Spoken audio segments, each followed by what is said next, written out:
Hey everybody, it's Jim here, and today is both a very special and a very rare day for me, both for the YouTube channel and just in general when it comes to my purchasing of guitars. I don't spend this kind of money on new guitars in this price range. I don't really buy them used and save a bunch of money. However, I, as well as many of you guys, have been very curious if the hype is real when it comes to Gibson and their quality control being greatly improved on their new models. So I went to a shop that has a great reputation that I'll get to a little bit later in this video, and I finally found exactly what I wanted on paper.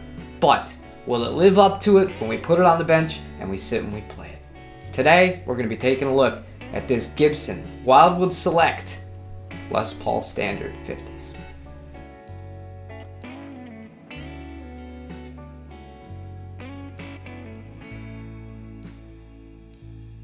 Now, I've always said I believe the best looking guitar ever made is the Alpine White Les Paul Custom.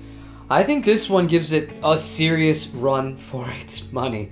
This is the unburst finish, and this is uncommon for a 50 style Les Paul Standard. This is only available at Wildwood because when they were doing their limited run of guitars and they were selecting their tops, they decided it would be cool to mix things up a little bit, so they did offer the unburst with the 50s appointments, and this is everything that you would expect. And unlike a lot of these other things where we put things on the bench, I've already gone over this guitar. Like I said, I had to let this thing acclimate into the room because of the nitrocellulose finish. I couldn't just rip it open like I do with some of the other guitars on this channel, so I've already gone over it to a little bit to see what I think about the quality control. It's astounding. This is a $3,000 guitar. It should be astounding. We'll touch more on this later, but highlights of the guitar: this has Wildwood spec Alnico 2 humbuckers. There is no push-pull. There's no any sort of gimmick with this. This is a real Les Paul in that sense, and it's also a real Les Paul in the sense that there is no weight relief. This guitar weighs 8.5 pounds with no holes in it, and to me, that's right. That's the way it should be, and the top speaks for itself. This is absolutely incredible. Alright, checking out the headstock and the neck itself here. There's some light surface scratching that's pretty normal on the black part of the headstock here, but outside of that, this thing is perfect. The fret ends, the nibs are done so well. This is so smooth. This is what you should be getting every single time when you spend this kind of money on a Gibson. It's sad that it's not always the case. As far as the frets go,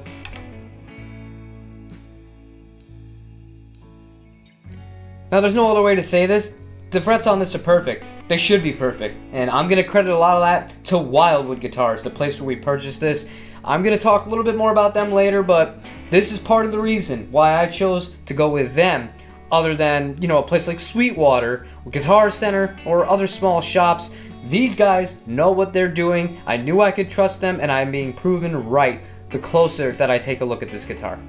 Now, the final detail, I get asked this sometimes on videos. I did say this was a 50s neck, but this specific guitar, the thickness is 0.90 at the first fret, 1.02, nice and beefy, at the 12th fret.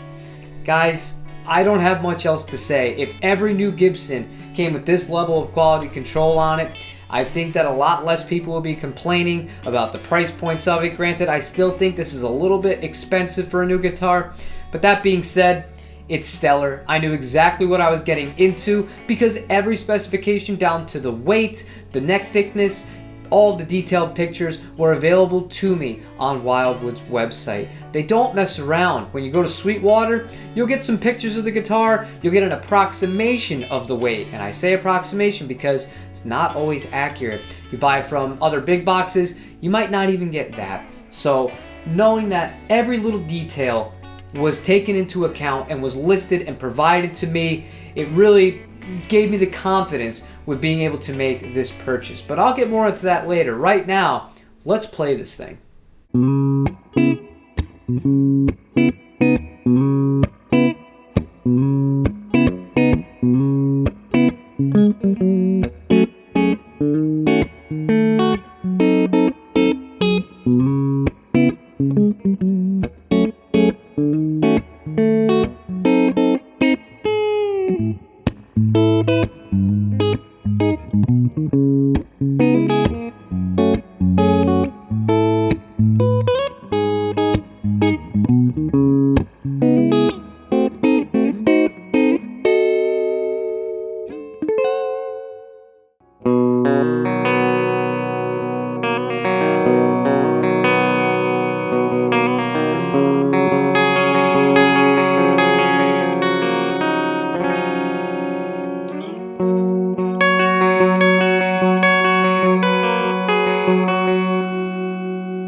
Now, there are two things I'd like to address before I get into the review of this absolutely outstanding guitar. The first is, I've had more fun doing these last two demos, the Rectiverb yesterday and this Les Paul today, than I have in quite some time, and I actually attribute the majority of that pleasure to the amp. So much of this digital stuff is great, it sounds great, it's convenient, but I really can't stress how much better it feels to play through a quality amp loud in the room. It's something that is just to die for, and I highly recommend, if you're somebody that is solely in the digital world, investing in a small tube amp that you can crank to really enjoy that end of it as well. The second part is, I played this guitar for about 3.5 hours for this demo, but I didn't check the battery of the camera during it. So it only recorded about 45 minutes, and I was just so into it, I didn't think to get off my butt and to check to make sure it was still recording. And when I was done, I found out the hard way. I didn't get all the stuff. But that being said, towards this specific instrument, what am I gonna say? This is a outstanding Wildwood Select Les Paul Standard. It's great, it should be great. For $3,000, any Gibson you buy, any Fender you buy, it doesn't matter what the brand, that should be an amazing instrument with almost no flaws on it. This falls right into that category.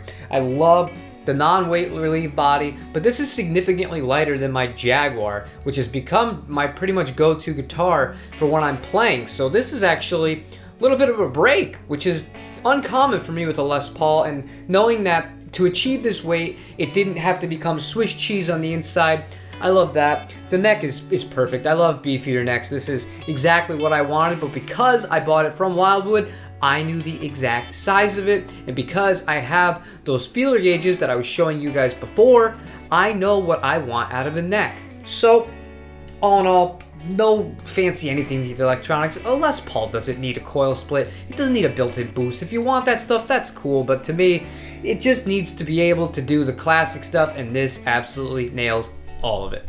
And I guess the elephant that remains in the room here is, it took me finding this exact guitar at a specialty shop in order for me to feel confident enough to make the purchase on a new one.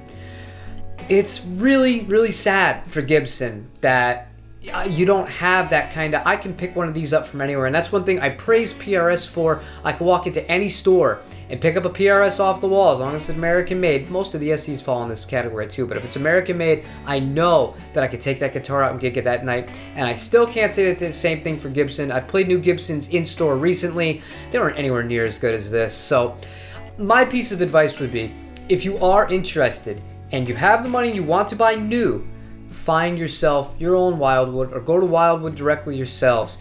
Pick out exactly what you want. Make sure that you communicate with them. This is not something to just purchase on a whim, something that you should take lightly. This is an investment. This is something that you can use to make revenue. This is something that you can use to create art, more importantly, and you shouldn't have problems. But that being said, you have to acknowledge them.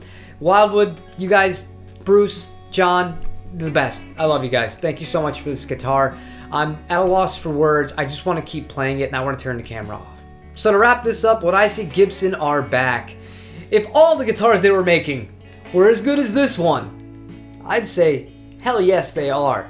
But having experience with some newer ones at other places and some of the other circumstances that we've talked about earlier, I don't know. I think that they're definitely going in the right direction. So this is an amazing example of an instrument. If you can find a Wildwood one of these used, I would purchase that right up. You probably get one of those for less than a regular standard would be if you were lucky enough to be able to spot one of those. But I mean, as far as buying new, I can highly recommend the Wildwood ones. They select their tops. They do all of the little things. The pickups are so good. The Alnico 2s, really sweet. I'm not into tons of game. They really suit me very, very, very well though.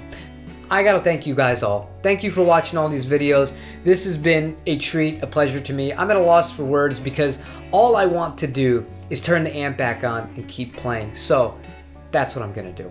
Thank you for watching this video. Like the video if you like it. Comment, subscribe. You guys know the deal. And I'll see you tomorrow for another new episode of Would I Rebuy This Guitar? Until then, take it easy, everybody.